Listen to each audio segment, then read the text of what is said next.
We are flying over the set of the movie Rust, where a tragic accident occurred.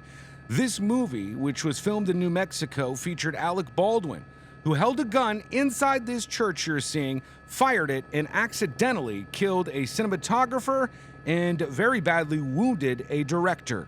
But how did this all happen? There are a lot of questions to be answered. This is part one of a two-part video on what went down on the set of Rust. In this video, I'm going to answer two main questions. Number one, was there a live bullet in the gun, or was it a blank? This is more difficult to answer than you might think. And number two, who put that bullet in the gun? That's what we're going to go over today. As we zoom back on the set of Rust, you see the church where it all occurred here and the larger set that lays right next to it in the sands of New Mexico. This is a place where directors or producers who want to work on, well, obviously, Western films would rent this place out and film this movie. It was a rather small budget movie, around $6 million. And oddly enough, the movie Rust is about Harlan Rust, an outlaw from the Old West who rescues his 13-year-old grandson Lucas after he's sentenced to hang for an accidental murder, which is really strange considering what happened here. So we zoom into the church. You can see here with the police tape all around it, this is the central scene. Crime scene? I don't know. That's up to you. Tell me in the comments if you think somebody had committed a crime here as far as you see it. The police tape surrounds the church because this is where filming was taking place. It was right inside here. You had the director, you had the cinematographer, and you had Alec Baldwin and others involved in the scene. They were in this building when the shot was fired. Then they all rushed out, and medics tried to help them out as best they could. And before we get to the 911 call, a couple of quick details. I've got a lot to show you, so stay right there. The 63-year-old actor, that's Alec Baldwin, pulled the trigger and the gun went off, striking cinematographer Helena Hutchins in the chest. It hit her in the chest, and it went right through Helena's body and hit the director, Joel Souza, who was behind her, and it hit him in the shoulder. So that was one shot that injured one and killed another.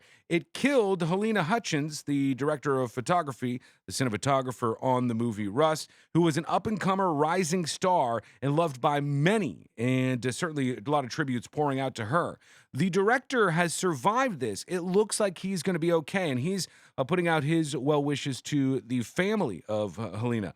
Joel Souza is a filmmaker based in San Francisco, and he is currently hospitalized with this gunshot wound. So let's go to it here. What was in the gun? Was it a blank? Was it an actual bullet? What was it? That's an important question. And here we go. A spokesperson for Alec Baldwin said a prop gun with blanks misfired.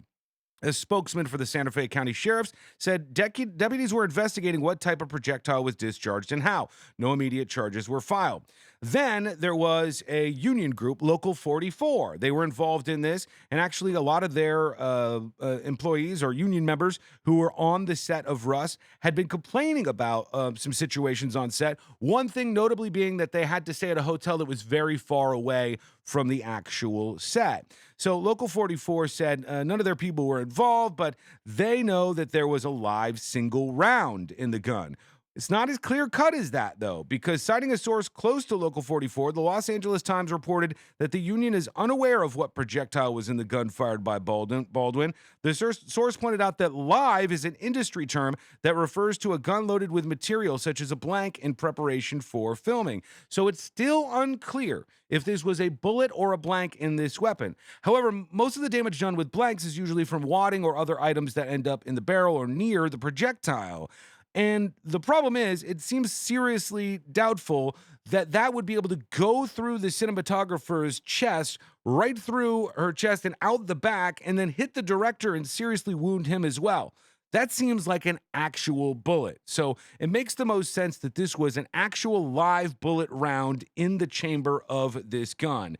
Now, right after this happened, they dialed 911 on set. And I want you to listen closely to this because this is a script supervisor who not only gives the first details about what happened in this shocking incident, she also is the first to point her finger in blame at who was responsible. Francis had two people accidentally shot on a movie set by a prop gun. We need help immediately. Bonanza Creek Ranch. Come on. Stay on the phone with me. We're going to get some help, okay? Okay. What is your name? Don't hang up, okay? Hold on just 1 second. It sounds like somebody else is calling for 2 ambulances. Somebody else is calling. You better make good. Everybody should be. We need some help. Our director and our camerawoman has been shot. Listen to Are this. they going to take him to the road? So was it loaded with a real bullet or one? I cannot tell you that. Okay. So she said, I cannot tell you that. Now she probably thinks that she's not really being heard by the dispatcher. She is overheard blaming somebody on the set for this death and this injury. Listen up. We have 2 injuries from a movie gun shot. Okay. We're getting them out there already. Just stay on the phone with me. Okay. Okay. I just fucking that yelled at me at lunch because asking about revisions. This motherfucker. Did you see him lean over my table and yell at me? He's supposed to check the guns. He's responsible for what happened in the company. Now, Mimi? No. I'm a script supervisor. All right, script supervisor is what she is, and she's pointing fingers at an AD. What's that? Well, an AD is the associate director on the set. And so this script supervisor is Mamie Mitchell. She's talking about the film's assistant director, who I'll tell you about in a second. She said, this effing AD that yelled at me at lunch asking about revisions, this MFer, he's supposed to check the guns. He's responsible for what happened. And she's talking about somebody else named Dave Halls. Dave Halls is somebody who I guess isn't really well respected for keeping a safe set. Here is a prop master talking about working with Dave Halls. At first, he seemed like an older, affable first assistant director with the usual run of idiosyncrasies, but that facade soon disappeared. This is according to prop maker Maggie Gall, who said she was called to work on Hulu's Into the Dark anthology series in 2019. He did not maintain a safe working environment, Gall said in a detailed statement to NBC News. Sets were almost always allowed to become increasingly claustrophobic, no established fire lanes, exits blocked, safety meetings were non-existent. So she says she is in agreement with the script supervisor. Perhaps Dave Halls wasn't the most safe person out there on one of these sets. Before we go to the line of events that led to this gun getting in Alec Baldwin's head, a gun that we now believe had a live round in it, let's learn something, because you hear the term prop gun over and over and over again.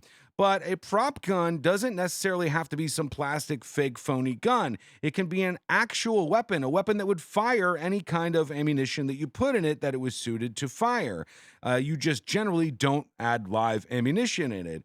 So these guns often are just actual regular guns, and there's no difference between the two. There is, however, a difference between a blank and live ammunition, as one could imagine. Now, it's a blank because there's no actual projectile or bullet on top of it. It's just gunpowder and the casing, and it ends right here. The live bullet continues up and has the projectile on top, thereby making it pretty clearly distinguishable from the blank. If you were looking at both of these, you would know which was which, were you to be grabbing the two of them, or at least one would hope so. Now let's go over to the chain of command on this gun. This is how it went. Minutes before the accident, armorer Hannah Gutierrez Reed laid out 3 prop guns on a cart outside the filming location, a search warrant released Friday said. First Assistant Director Dave Halls, there he is again, picked up one of the firearms, a vintage-style Colt revolver. It's a Colt revolver similar to what Hannah Gutierrez Reed has in this photograph right here. So it's a Colt revolver that we're talking about that was used in this scene. And Dave Halls picked it up from the cart as it was laid out by Hannah Gutierrez Reed. Her father is a legend in the industry. She's a newbie who is worried about her inexperience and expressed so in a podcast. Cold gun, shouted Dave Halls before handing the gun to Alec Baldwin, using the phrase to signal to cast and crew members the gun was safe to fire for the scene. Baldwin, filming a scene in an Old West-style church, then fired a live round toward the camera, accidentally killing Hutchins as she filmed him and injuring director Joel Souza, who stood behind her. How could this all happen? And the most mind-blowing part of all of this, that is perhaps the thing that will lead to some charges in this case in just a moment. First, the warrant that was issued Friday is very important. The warrant detailed the following information from KOAT. There were 3 prop guns on the cart. We just heard about that. And we know that Hannah Gutierrez on the left here, she was the one who put the 3 guns down. Dave Halls was the one who picked up that Colt revolver, and he was the one who handed that to Alec Baldwin. The assistant director who we heard blamed by the script supervisor in the 911 call, Dave Hall, grabbed one of the guns and handed it to Alec Baldwin. He said, "Cold gun," meaning there are no live rounds in the gun. At that point, Alec Baldwin fired the gun. Then we have the gunshot wounds, the two of them, leading to one death and the other one being injured. The assistant director tells investigators he did not know that there were any rounds in the gun that he gave Alec Baldwin. So that's him. That's Dave Hall saying that he didn't know that there were any bullets in the revolver. And obviously that's the case, and otherwise he was trying to sabotage the scene. Investigators say when they came on scene, Baldwin appeared to have blood stains on his clothing. Investigators collected that clothing and brought Baldwin in for a statement. Perhaps the most disturbing and insane part about this is just making the rounds. This is from TMZ not too long ago. The gun that killed this cinematographer was allegedly being used for offset target practice, meaning a gun that they were using for stunts on the show would then be used for fun, offset, to blow off some steam, shooting at bottles or doing whatever it was they wanted to do. They were in the middle of the desert in New Mexico, after all. And they say the smoking gun that claimed the life of Helena Hutchins might have been more than just an on-set prop. It was also being fired recreationally, even when the cameras weren't rolling. Multiple sources directly connected to the Rust production tell TMZ the same gun Alec Baldwin accidentally fired, hitting the DP and the director, was being used by crew members offset for target practice out in the desert. This off-the-clock shooting, which was allegedly happening away from the movie lot, was being done with real bullets, which is how some who worked on the film believe a live round found its way into the chambers that day. Obviously, authorities would want to speak to anybody who was using the weapon for target practice. They're reaching out to law enforcement. There's also this. One source who was on set and familiar with the goings-on of the crew tells us that when cops showed up, they found live ammo and blanks were being stored in the same area. Another possible explanation for how an actual bullet slipped and got in the gun. So our two questions in this first of a two-part video about what went down on the set of the movie Rust with Alec Baldwin. And will Alec Baldwin face charges, or should he? Our first question, was there a live bullet in the gun? Yes, it appears so. It doesn't seem that a blank or any other kind of projectile loosely put in the gun would be able to have the force to go through the cinematographer's body out the other side and still have an impact on the director who was behind her as it lodged in his shoulder. This seems to be like the behaviors of a live bullet, an actual bullet. Question number two, who put that bullet in the gun? Right now, it looks like either these crew members who were blowing off steam, shooting this gun in the desert, and then bringing it back to the set for Alec Baldwin to use, they may have left a live round in the weapon, or because they were storing live ammunition next to these blanks, they may have had a mix-up with the two, which is just absolutely unforgivable. And I'm sure the family of the late Helena Hutchins will have something to say about that. So what do you think as you see everything that's happened with this story? Do you think that there is somebody to clearly blame just yet? Let me know what your thoughts are in the comments below. And is Alec Baldwin responsible, or was he just the victim like everybody else in this story? He said afterwards, "Why would they give me a hot gun? In all my years, they've never given me a hot gun. Why would they give me a hot gun?" And in the second part of this video coming up soon, we'll answer two other questions. Number one, why was the gun pointed at people? Why was anybody in the direct line of fire? That's not how it's supposed to work on Hollywood productions.